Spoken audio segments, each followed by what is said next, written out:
जगातून निघून गेल्यास आज 25 वर्ष पूर्ण झाली. तेव्हापासून माझ्या आयुष्यात एकही दिवस तुझ्या आठवणीशिवाय उजाडला नाही ग. कसा उजाडेल? आता या पुरांच्या विचित्र वांगुकडे बघितलं की वाटतं देवाने मला मरण दिलं असतं तर फार बरं झालं असतं. माझ्या आयुष्याच्या अखेरीला अशा मरण यातना तरी मला भोगाव्या लागल्या नसत्या. तू आधी डोक्यावरची भांडी आठवून ये बघू. किती वेळा तुला सांगितलं 2-2 भांडी घेऊन येऊ नकोस म्हणून, पण तू माझं काही ऐकत नाहीस बघ.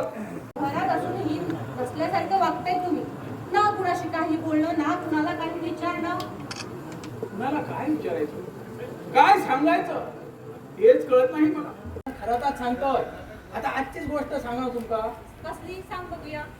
हो, मगाशी मी त्या नाम्याच्या घराकडनं असं मुकाट येत होतं, तर ती सगळी शाळेतून सुटलेली पोरा त्या चिंचेच्या झाडाखाली काय करत होती? काय करत होती? चक्क पत्ते कुटत होती, पत्ते.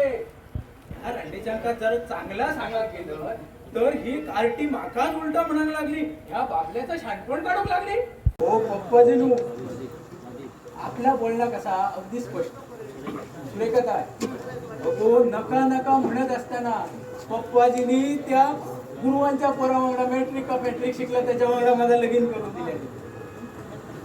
पप्पानी काय तुझं वाईट केलं? नाही नाही ना अगो बाय, तसा ना तसा म्हणाल तर किडे पडतील माझ्या तोंडात.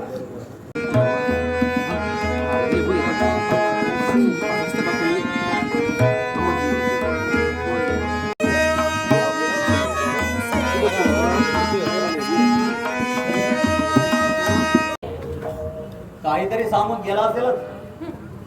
अलीकडे नादान मित्रांच्या संगतीला लागू घरी काही न सांगण्याची सवय जडली आहे त्याला. तू माझा अपमान करावास.